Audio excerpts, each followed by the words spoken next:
Some teams are holding it, holding the fort, still undefeated. But it's really, really tough to do that nowadays, unless you're Alabama, apparently. Either way, that campus home to, I think, the 6th straight defending champions in division.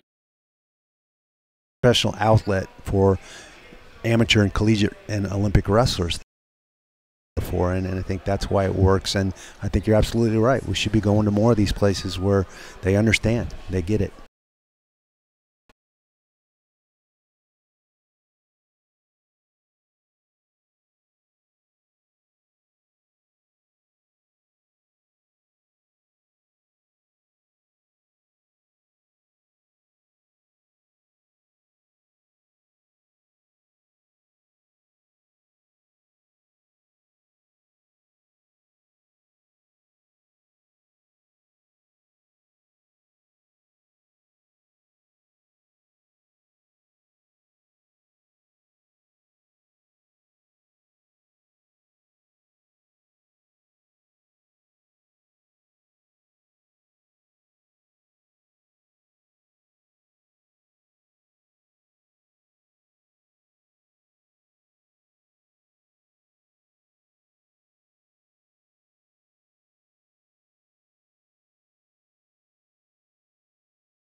Walks by, you wish you could sex her, but you're standing on the wall like you was Poindexter. Next stage function, high class luncheon, food is served and you're stone cold munching. People start to dance, but then you ate so. He got the win, talk about that and how good it feels. I know this guy's your partner, and a lot of times you're more nervous for your partners than for yourself, but obviously he got the job done, and now you can carry that moment. Maya would just tire himself.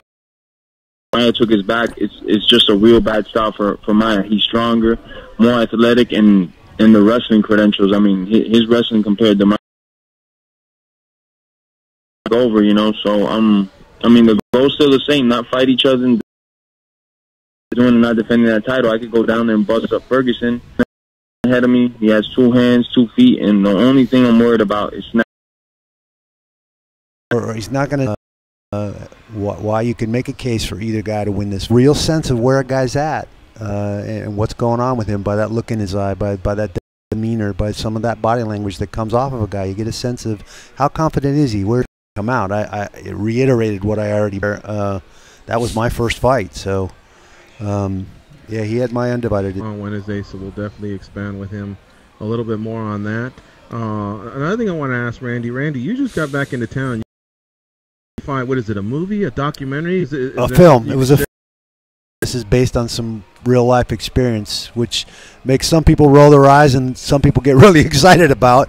I get real excited. Sometimes what we see is we'll see the Hollywood agent read the script and then call the actor and go, "I got a great script for you." Sometimes we'll see just the actual actor sit down and read it. Where do you fall on that? Are you getting? I get both. I get both. Obviously, that's your agent's job. He's kind of got his finger on the pulse of the industry and what films are being made, what's being cast, what's coming out, and where are there roles and projects there that fit you and fit that you'd be good for. And so you get those you either go in and cold read for those and try out for those parts, or they say, oh, we like you for this, read this, do you want to do it? And then others, I get people who are a little further back in the process, that have written the script, or that maybe you had you in mind for, or they think you'd be good for, and they pass it off to you directly. I get both of those situations. So, is there a particular role that you think you would be awesome at, or something that you just always wanted to do? Oh, I've been dying to do a Western. I grew up on all the spaghetti Westerns, and I'm a huge Eastwood fan. Always have been from the time I was a kid. I used to watch those movies with my dad, and my dad had the soundtracks with all the whistling and all that in the car. So I would love to do a Western, find the right Western, and do a Western. I had horses for a long time in Oregon before I moved to Vegas, and had to sell all my horses. I kind of missed my horses and all that stuff. So that's a genre that I would love to work in. This was the first sci-fi that I've ever done. Good guy or bad guy in a Western? Oh, man. I'd go either way, honestly. You know, it's kind of fun. Yeah, it's kind of fun to play bad guys, to be honest. You get to kind of do things and say things and be things that you would never be in real life, which is kind of what, why dress up? Why act? That's what's fun about it. So, do you know what your line would be as you're shooting someone? Like, as you're getting ready to cap that guy, do you know what you say? Like, when they bring the camera back to Randy Couture, what does he say? That's funny. I'll have to think about that. We could even build a whole picture right around that one line. It all comes down to that, Randy. That one line. If it's corny, people aren't going to tune in. It reminds me of Young Guns. Best $1.80 I ever spent. There we go. There we go. There we go. I could totally see Randy doing the Western genre, too. That seems like his. What's up, Randy? You point your gun and say, sorry, got to take you down. Nice. The double entendre. Very nice. Yep. Right. Now, would you be like, let's get a little more specific. Would you be robbing trains or heisting poker games or just? I would love to. There's so many stories out there from the Old West that haven't been told yet. I would love to do some research, find a character, find a situation or a town that had some interesting history, and tell one of those stories that hasn't really been told yet. 310 to Yuma, great, great Western genre story that not a lot of people had heard before. There's a ton of them out there, and so I would be interested not only in playing a role in a film like that, but maybe developing something like that, and telling a story that historically we haven't seen yet or heard yet. Everybody's heard about the OK Corral and Tombstone and all that stuff, but there's a lot of them out there that we haven't heard about. How about sorry for being so extreme, partner? Wow. He's going to get one of the eyes from the directors. Deep in here now, yeah. Wow. Randy's going to get an eye from one of the directors trying to ad-lib that one in there. Trying to slide that in there. Hey, Randy, I got a question, though. So, I mean, there's two things that I personally liked growing up. One was movies, the other was martial arts. Now I only have minimal experience on both ends, but I've auditioned and competed on very small levels. Now you've done both things at very high levels. Is there anything with the audition process in particular, as far as what nerves cross over that are similar in doing an athletic performance or fighting, and what's different? Because I know that process get a little shifty. I think being prepared is something that translated from athletics, from wrestling.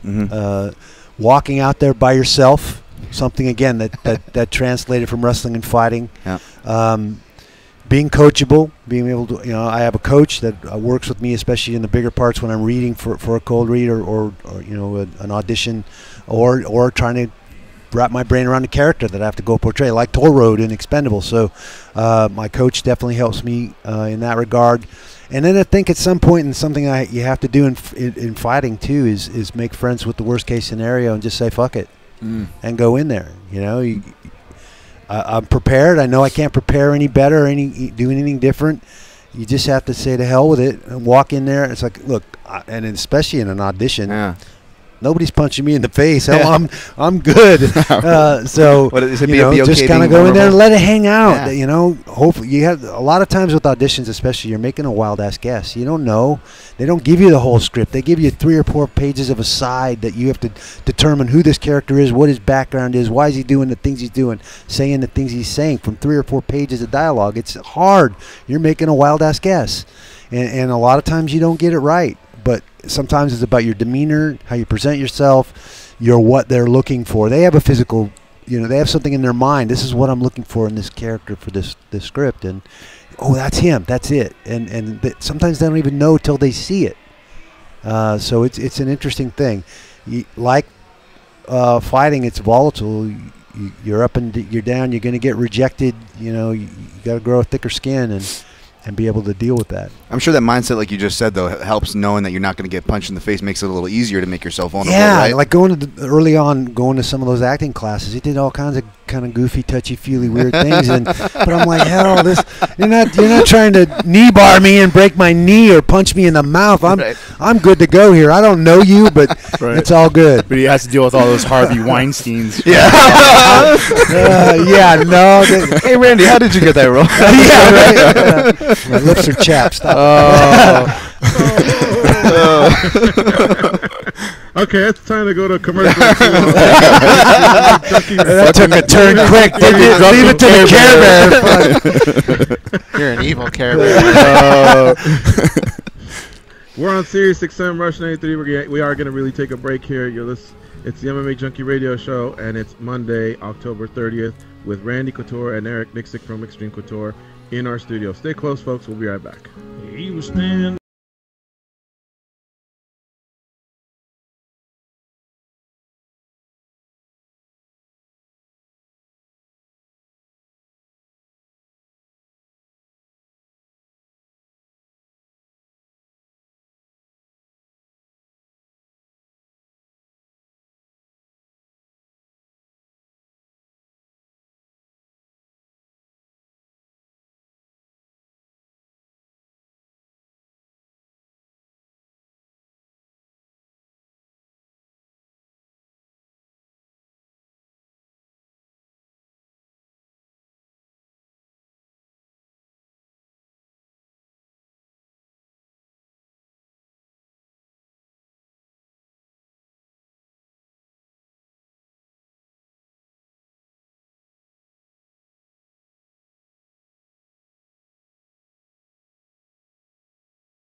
They can drink Mentos-flavored Diet Coke without their stomachs giving a single fuck. They are Gorgeous George and Goes.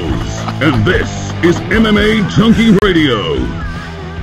Did your fantasy football team win yesterday or suffer a tough loss? The place to talk about it is SiriusXM Fantasy Sports Radio. Call in and vent about the players that let you down or brag about your top performers. Fantasy football reaction to all the big plays, busts, and injuries right now on Sirius 210, XM87, and the SiriusXM app. Let's talk to Brian from Boston. What's up, Brian? How you doing? Good, boys. How's everybody today? Good, my man. Thank you. Yeah, I got a question for Randy. Randy, I've been a UFC fan since I became aware of it, of UFC 2. I was just rolling through your record, man, and there were no easy outs, as I recall your fighting career. One of the things that I'm fascinated by is sort of the behind-the-scenes stuff that the viewer doesn't see. Can you, and I don't remember you being an out-of-control trash talker. I don't remember you talking during your fights a whole lot. Is there a particular fight that you can recall where there was a lot of talk going on between you and your opponent, and can you share some of that? I never spoke to any of my opponents. I had two opponents speak to me. One was Tito. Tito, and both before the fight and during the fight, he made comments, and then Tim Sylvia made comments during the Tim Sylvia fight. But I never really spoke to any of the guys I was fighting, and you don't remember me being a trash talker because I never did it. I think Tito was the closest closest I came to kind of quipping back and giving back some of that energy, which I think surprised him and threw him off his game a little bit. But how'd it work out for those guys? Those were both pretty good nights for me, actually. Well, if I can jump in, hang on a second, Brian.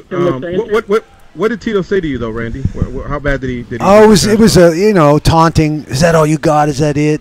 And I had taken him down, was on top of him, was hitting him, and he was. I think the guy's head was made of Teflon. I mean, I hit him with elbows. I hit him with all kinds of stuff, and never a cut. I mean, I don't even think he had a black eye, and he just kept saying, "Is that all you got?" And I just kept hitting him more. What did Tim Sylvia say? Are we having fun yet? Oh, that's not too bad. Okay. All right, continue, Brian. Brian from Boston, go ahead. I'm sorry. Yeah, that was it. That's sort of all I just wanted to say. So thank you for the time. Okay. You bet. Thank you, sir. Thank you. All right. We ready to go with Colby Covington? We are. All right, Colby Covington joins us now on the hotline. He's coming off a big win over Damian Maia at the UFC Sao Paulo, Brazil card. Of course, we're just glad he made it out of Brazil safe. What's up, Colby? How you doing, my man? Hey, what's up, guys? Thanks for having me on. You're all the way in Oregon already. That's quick. You got a private jet? Yeah, man, I had to get out of there, man. People wanted me dead, so, I had to make sure I got out of there right away and got home as quick as possible. Is it true Lyoto Machida, I mean, I not necessarily wanted to fight you because I think you were coming out of your fight. He was walking into his, but there was some words exchanged with him. Anybody else? Yeah, man, I was walking backstage. I mean, whoever was with his group and a bunch of other Brazilians behind him, they're all shouting at me, yelling at me as the UFC officials were taking me back to, the doctor check room. I mean, Lyoto was, screaming me. He's, right behind the curtain getting ready to walk out for his fight. And I'm just like, really, dude? You're screaming at me when you're about to go in the ring about Derek Brunson? You should, be a little bit more professional and focus on your fight. But, that's probably why he got knocked out pretty quick, because he wasn't really focused on Derek Brunson. He was too focused on the new king of the welterweight division, Colby Chaos Covington. All right. Now, obviously, they got you to your hotel. We saw the interview you did with John Morgan. From your end, no regrets. You don't feel like you've done anything wrong. And now take us through waking up the next day, getting to the airport, and, hustling through all these airports that you've gone through. Have there been any problems, or are you now safe back on U.S. soil? Yeah, man, it was crazy, man. I never expected to go through anything like that, I mean, people wanted my head. I wasn't allowed to go to the post-fight press conference because, they deemed me too unsafe to go to that. They thought that there would be multiple Brazilians waiting there to kill me. And then also, Yeah, when we getting out of the arena, you know, we had like 6 security guards armed, like completely fully loaded, ready to, you know, have to shoot someone if they did. They had some crazy blacked out bus that came and picked me up, and then they had to have 4 security guards sitting on my floor all night, like couldn't leave close to where my hotel room was. They had to stay on the same floor that I was staying, and then I couldn't leave my room. They made it clear that I was not allowed to leave my room at all, and I had to stay in my room until we left the airport. And then we go to the airport. I have 4 security guards still on. They take me all the way to the gate, not just in the airport. Okay, go check in. All the way until I get to the gate where I'm literally walking into security check-in. So, you know, I've never went through anything like that in my life, but, you know, it was a life-changing experience. It was awesome. I loved it. Colby Covington, our guest here on MMA Junkie Radio. So, even after having the 4 guys escort you everywhere, looking back, you wouldn't change a thing? I wouldn't change a thing, man. You know, I thought it was a great experience. You know, I didn't say anything racist. I didn't say anything like outlandish that was, you know, homophobic or, you know, anything that people should be upfront about. You know, I said the truth, man. You know, and I have nothing wrong with what I said. You know, I spoke my mind, and if people have a problem with that, you know, that's life. You know, everybody has an opinion. In America, there's free speech. All right, I got one last question for you, then I'll send it over to the guys at the Mandalay Bay. Antonio Silva, Bigfoot, Amanda Nunes, they've been, you know, pretty vocal. They're teammates of yours at American Top Team. They didn't like it. So I guess, are they having a, I mean, like, do you have a persona at the gym where they should know better? That's just Colby hyping the fight up. Relax, or are they? Is there like a little bit of a dividing line between the Americans and the Brazilians anyway? Like, how do you react to what they've been saying? Yeah, there's always been a dividing line from the Americans and the Brazilians. I said this since day one, that there's a lot of cliques in the gym. If you go back to my interviews, you know, before, this isn't something new that I've said before. So, you know, it is what it is. You know, I didn't get in this to make friends, like I said before. And this isn't a team. I'm not part of the team with them. We don't go to battle together with those guys, like in a point scoring system like in basketball or football where it's part of the team. This is an individual sport. I do represent American Top Team and Dan Lambert, but I do not represent any other fighters in that gym. So I don't really care about Amanda Nunes. I don't really care about Bigfoot Silva, you know. So I don't really, you know, they're not my friends. They never have been my friends, and they never will be my friends. All right, back at the Mandalay Bay, we have Dan, Tom, Goes, Randy Couture, and Eric Nicksick. Go ahead, guys. What you got for Colby Covington? Colby, it's E. Colby, do you know that they take hey, what's up, man? Hey, brother. Congrats on the win, first of all. Do you know that they take that extra security and all that stuff out of your purse, though?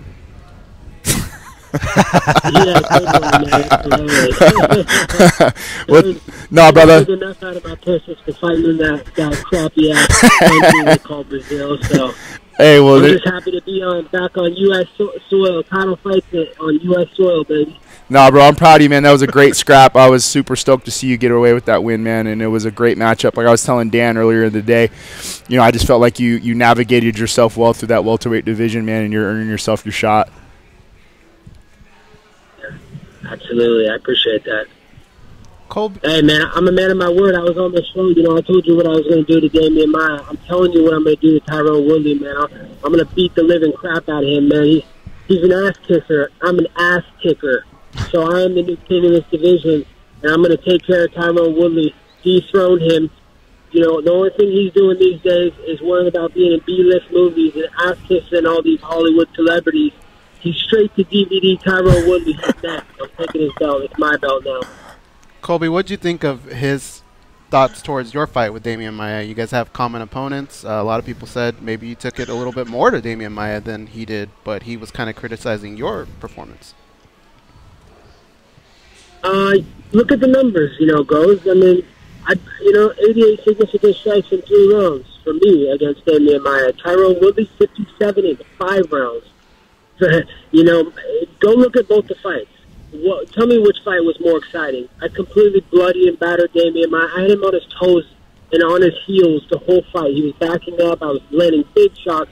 Almost dropped him. You know, I stunned him a couple big times. You know, he almost was going to fall and drop. You know, but I was chasing him. I was bringing the fight to him. You know, I was coming straight forward. I wanted to put on an exciting fight because that's what I told the fans I was going to do before the fight.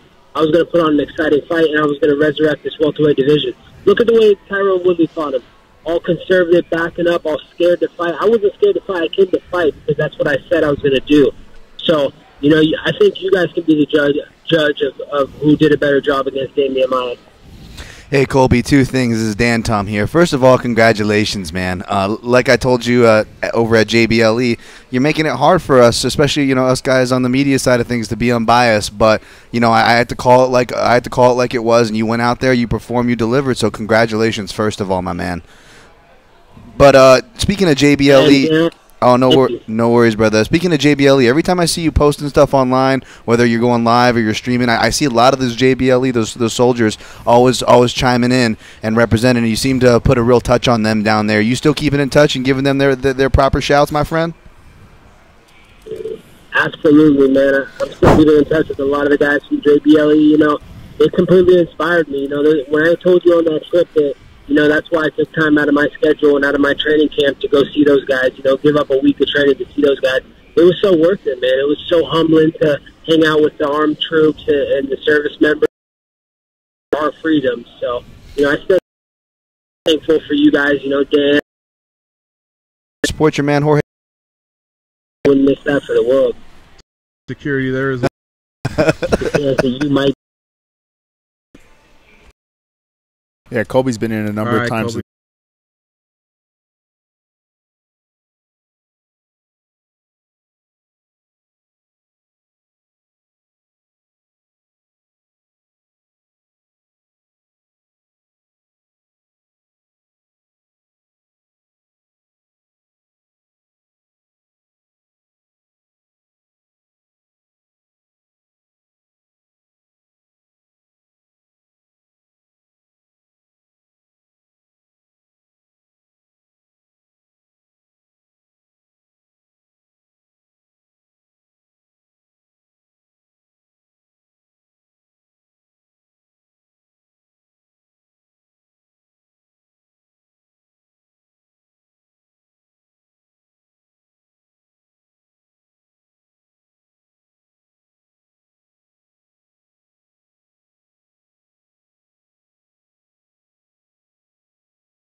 That one makes the most sense right now, where they're booked at. You know, he just fought. They both just fought a week apart.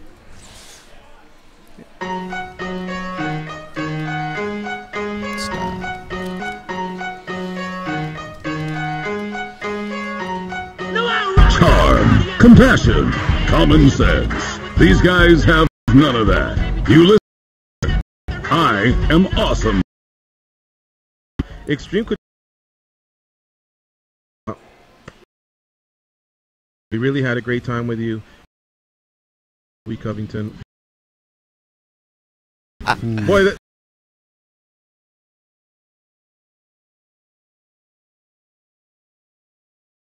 I get to pick some thoughts on. He's still on that game.